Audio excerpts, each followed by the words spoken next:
Oiê! Eu sempre começo os vídeos desse canal falando que eu venci a procrastinação, mas dessa vez eu demorei tanto, na verdade eu procrastinei tanto pra fazer voltar a fazer vídeo que eu tô com vergonha de falar isso, apesar de estar vencendo a procrastinação sim. Vou dar uma breve resumida do que aconteceu, só pra ter um contexto aí. Eu tinha emprestado meu microfone, aí devolveram meu microfone, aí eu perdi meu microfone. Aí quando eu estava com meu microfone de volta que eu achei, eu já tinha perdido o tato de fazer vídeo. E aconteceu muitas coisas legais que eu quero e vou trazer aqui. Não repare que meu dedo tá machucado. Aí eu fiz uma unha pra disfarçar, enfim. Eu perdi toda a credibilidade agora, né? Mas enfim, o assunto é sério hoje, tá? Perdi o rumo da história. Enfim. E aí, aconteceu muitas coisas interessantes, mas aconteceu uma em específico que eu falei. Eu preciso instigar as outras pessoas a lerem este livro. E este livro nada mais, nada menos do que o Bhagavad Gita, gente. Este livro aqui. Primeiro eu vou falar de como eu tive acesso a este livro. E talvez incentive você também. O meu primeiro contato com esse nome, Bhagavad Gita, na verdade, foi na música do Raul Seixas, mas só depois eu descobri que ele tava falando sobre esse livro. Mas enfim, foi num dos vídeos do canal da Nova Acrópole. E aí eu fiquei, nossa, muito interessante, tem uma palestra lá sobre isso. Inclusive, se você não conhece esse canal, eu indico você super ir lá, porque esse canal, ele é incrível. Inclusive, agora eu sou aluna da Nova Acrópole também. E lá, a gente abriu discussão sobre o Bhagavad Gita. E lá, eu comecei a ler o Bhagavad Gita. E o que o Bhagavad Gita me trouxe de mais importante, nesse vídeo, tá? Eu não vou ficar entrando muito no que acontece na história, porque eu quero incentivar você a ter este livro na sua casa. Essa é uma versão um pouco assustadora, tá? Porque ela é grossa. Mas a versão que eu li é da editora Pensamento, que eu emprestei para uma amiga, por isso eu tô com essa daqui. Essa daqui ela é um pouco mais grossa porque ela tá em português e em outras línguas também. E aí ela tem imagens, a outra versão é mais fácil. E se eu conseguir entender, vocês conseguem entender também. Por esse requinte, por esse nível de livro, até que é uma leitura mais fácil. E o que eu tirei de mais valioso daqui, eu acho, por enquanto, porque cada vez que você lê, você vai tirar uma coisa, é aprender a interpretar. Porque aqui cada nome, cada símbolo, cada número que seja, tem um significado por trás. E essa foi uma lição muito valiosa para mim, talvez seja para você também, porque para você viver, você precisa interpretar sinais. A vida, ela conversa com a gente o tempo inteiro. Só que ela não vai falar, tipo, o que é exatamente. Ela vai te mandar sinais e cabe a gente ter olho para enxergar, ouvido para ouvir e sabedoria para interpretar. E ler esse tipo de livro tá me treinando para isso. Tanto é que vou dar um exemplo aqui bem bobo, tá? Porque tem vários outros exemplos incríveis. Mas aqui, por exemplo, a história acontece na cidade de Hastinapura. Hastinapura significa elefante. Elefante significa sabedoria. Então já tem uma coisa aí por trás. Eu trouxe um exemplo bem mais ou menos, porque tem exemplos muito melhores que eu poderia ter dado. O Bhagavad Gita, ele é uma partezinha de um outro livro hindu também. Ai, deixa eu lembrar o nome que eu tenho anotado, gente, me perdoa. Do Mahabharata, que é um livro maior que fala mais sobre como surgiu a Índia, né? E aí pegaram um trechinho e escreveram o Bhagavad Gita. E ele não deixa de ser tão importante quanto, tá? Esse livro, ele fala sobre uma batalha para conseguir governar essa cidade que eu te falei, entre os Kauravas e os Pandavas. E traz como diálogo principal o diálogo do Arjuna e do Krishna. O Krishna vem como mestre e o Arjuna vem como discípulo. E nesse diálogo, cara, traz tanta sabedoria, eles vão falar sobre tantas coisas importantes para viver, sabe? Esse livro, ele é muito antigo, ele vem antes da era cristã. Ele traz muitas coisas sobre o despertar da consciência, o medo da batalha interior, tipo, e fala sobre dharma, sobre karma, sobre reencarnação, sobre a natureza do espírito, sobre a retação. Eu acho que o mais difícil é a retação, mas é o que vai fazer você fazer o que você tem que fazer, né? E ele fala muito sobre o pior que a gente pode fazer é ir contra a nossa natureza. Vamos supor, aqui no caso, Arjuna, ele era um guerreiro. Então, o que se esperava dele? Que era guerrilhar. E ele não queria guerrilhar porque ele teria que matar seus parentes próximos, né? Porque igual eu falei no começo, a batalha é entre os Kuravas e os Pandavas. E eles eram parentes, eles eram primos. Um era filho de um tio, o outro era filho do outro tio. E aí, quando ele chega o Arjuna, ele era da família dos Pandavas. Quando ele chega para lutar contra os Kuravas, ele fala para Krishna: não vou conseguir, porque essas pessoas são pessoas que eu admiro, pessoas que eu gosto, eu prefiro morrer do que ter que matar eles. E aí Krishna, com toda a sua sabedoria, traz todas essas lições para ele, né? E é de uma sabedoria tão grande. Eu não quero ficar dando spoiler do livro, porque eu quero que vocês tenham contato mesmo com esse livro. Eu fiz alguns rascunhos aqui de coisas importantes que eu queria falar para vocês, então eu vou ler aqui, não reparem a minha falta de profissionalismo. Bom, igual eu te falei, a cidade que acontece é de Hastinapura, né? E o que vai representar essa cidade? Essa cidade é o reino que todo ser humano desperta, deve conquistar. É como se significasse o seu verdadeiro eu. Não tá fora, é dentro, assim, sabe? Tipo, é você conquistar a sua própria... É o tal do conhecer-te a ti mesmo. Isso vai se repetir em muitos outros livros. Os Kuravas, que era a família que estava governando essa cidade, que na verdade não eram as melhores pessoas para governar, elas vão simbolizar a personalidade humana com seus múltiplos defeitos, né? Que é os vícios, os desejos, as paixões, essas coisas que a gente gosta, mas que a gente sabe que não presta, né? Mas enfim. E os Pandavas, que era a outra parte da família que queria conquistar a cidade de Hastinapura de volta, ele representa as forças benéficas e positivas que obrigam o ser humano a crescer. Então, sabe a nossa vontade de ser melhor? Aquele desconforto que faz a gente sair do lugar e fazer o que tem que ser feito, que é o que de fato vai fazer a gente crescer e evoluir como ser humano, que é o que de fato a gente está aqui para fazer.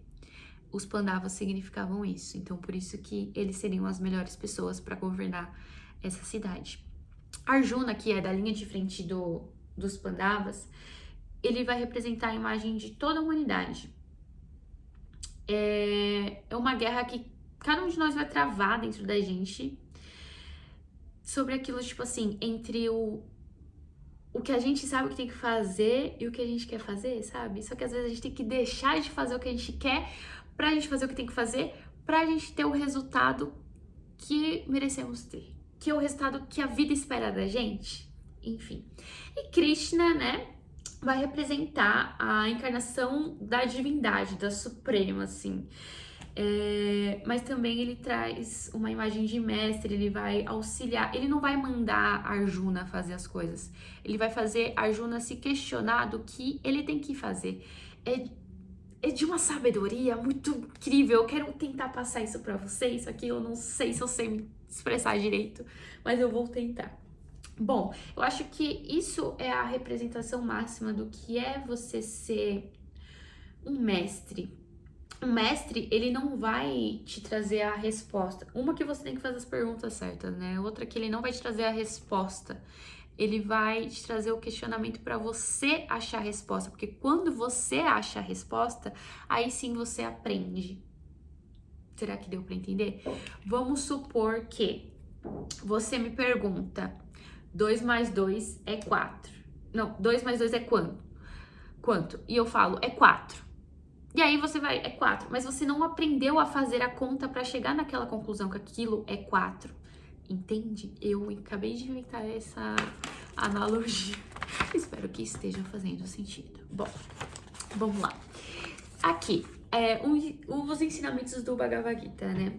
O despertar da consciência. É você assumir o conflito para você resolver. É você parar de ficar fugindo das coisas que você tem que fazer, porque é aí que vai haver o crescimento, a evolução, que a gente tem que passar por isso. Infelizmente, é curar a ferida mesmo. É igual nesse caso, o Arjuna, ele não queria lutar contra seus próprios parentes, mas ele tinha que fazer isso. Ele tinha que fazer isso porque era isso que a vida esperava dele, né? E esse medo da batalha interior na verdade, compreender o significado dessa luta não é interpretar o livro, é você interpretar a vida, o que tá acontecendo, né? Outra coisa importante é a teoria da reencarnação lá, porque uma forma de consolar Arjuna, Krishna fala que nada que realmente é pode deixar de ser. E aí ele explica a reencarnação como se fosse assim. Bom, vamos lá. O eu não pode deixar de ser, a sua consciência, ela não pode deixar de ser sua consciência. Isso daqui é como se fosse uma roupa. A gente consegue trocar de roupa, é como se a gente trocasse de corpo. Então, ele não poderia matar verdadeiramente os seus parentes, porque nada que é pode deixar de ser. Pra mim faz sentido. Eu não sei se tá fazendo sentido pra vocês, eu espero que esteja. E aqui, ele vai falar também da natureza do espírito, né? E ele fala que o pior que a gente pode fazer é ir contra a nossa natureza.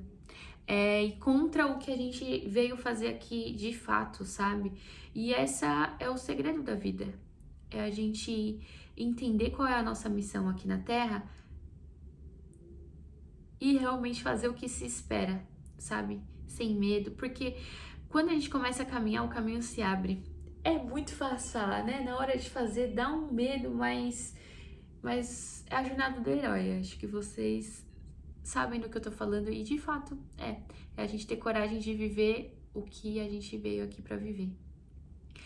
E aí ele fala das 3 gunas, que são rajas, tamas e enfim, eu vou passar essa parte porque eu não vou saber explicar direito. E aí ele fala também da retação. A retação é a superação do apego. É você fazer o que tem que fazer, independente se você vai ter uma recompensa, independente se tem alguém vendo, é você fazer porque você sabe que é certo. É tipo um senso ético. E a gente acha que é fácil, né? Agir na retação. Só que é muito difícil, Porque assim, quando a gente faz uma coisa boa pra alguém, por mais que a gente não tem ninguém vendo, a gente faz porque a gente se sente bem. E a gente se sente bem já é uma recompensa. Mas eu acho que ainda é digno, sabe? Independente. Isso é uma coisa que a gente vai trabalhando. Ele fala sobre a importância da meditação, ele fala das modalidades da ação, que ele fala da inação, que é você não fazer nada, da má ação, que é você fazer uma coisa mal feita ou sem pensar, e da boa ação, que é você fazer o que tem que ser feito. E aí ele fala que a retação é a chave do êxito da vida. E aí ele fala algumas características da retação, que é mais ou menos isso que eu expliquei pra vocês. E ele fala também, deixa bem claro, que é muito importante você fazer. Não sabe fazer? Vai fazer. A ação, nesse caso, desse livro, ele fala que é melhor do que a inação. Porque assim, cara, fazer o que tem que ser feito. Tira a bunda do sofá. Fez errado? Vai fazer certo. Vai fazendo até você fazer certo. Que aí também vem o Dharma e o Karma. O Dharma é você fazer o que você veio fazer mesmo aqui na Terra. É você entender qual é, vamos supor, vou dar o exemplo que a Lúcia dá no vídeo dela. A planta, ela faz fotossíntese porque ela é planta. Então, qual é o nosso dever como ser humano, né? Ser humano. E a gente entender isso. E o karma é como... Não é como a gente pensa, que é um castigo. O karma, ele é como se a gente pegasse o caminho errado e aí ele viesse pra levar a gente pro caminho certo de volta. Algumas pessoas entendem como castigo, eu entendo como uma oportunidade de tentar o Dharma novamente. Não sei se eu tô falando certo, eu espero que sim. Ele fala sobre o sacrifício da sabedoria. De todos os caminhos, o mais importante é o do esforço para alcançar a sabedoria. Deixa eu ver o que mais. Fala sobre por que vale a pena a luta interior, que é pelo fogo, pela evolução. E pra ser... Eu tô lendo os meus rascunhos, tá, gente? Por isso que eu tô olhando pra baixo. E por se aproximar dos mistérios da unidade da lei. Então, ele fala também sobre que tudo é uno. Tudo faz parte de uma coisa só. É tanto ensinamento nesse livro que eu fico até confusa. Na minha cabeça faz muito sentido. Como eu disse, eu estou aprendendo a me comunicar melhor, porque assim, eu tô falando pra você e minha cabeça tá aqui, ó. Outros raciocínios. Mas enfim, esse vídeo, ele é mais uma forma de instigar você a dar uma chance pro Bhagavad Gita, porque ele vai te incentivar a ser uma pessoa melhor e ele vai te dar uma coceirinha pra você fazer o que tem que ser feito, sabe? Tipo, eu vim aqui nesse vídeo e talvez esse seja o meu Dharma. O meu Dharma, eu acho que é muito egoísmo da minha parte descobrir uma coisa muito legal e não falar pra outras pessoas. Cabe você se você vai ler o livro ou não, mas a sementinha eu tô plantando, né? E eu vou deixar esse livro por aqui, esse vídeo por aqui. Eu espero que de alguma forma tenha tocado você, ou seja, a te incentivar a fazer o que tem que ser feito, ou seja, você a dar uma chance para esse livro, ou seja, você ir lá no canal da Nova Acrópole e assistir um vídeo, ou seja, você fazer o que você tem que ser feito, Tá maravilhosa a minha pronúncia nesse vídeo, só que eu fiz de coração, então eu não vou editar, não vou tirar os erros. Tô aqui pra errar, tô aqui pra aprender. Esse livro me deu inspiração e eu vou deixar assim mesmo. E eu vou terminar por aqui. Eu estou me tornando uma pessoa melhor, acredito eu. E eu espero que você queira se tornar uma pessoa melhor também. É um processo de uma vida inteira, só que só pelo fato da gente ter essa vontade, isso já é uma coisa muito boa. Então, tchau, gente. Eu vou deixar esse livro de novo, esse vídeo por aqui. Me fala aí nos comentários se você viu esse vídeo até o final e o que você achou. E se você já conhece esse livro. Beijos!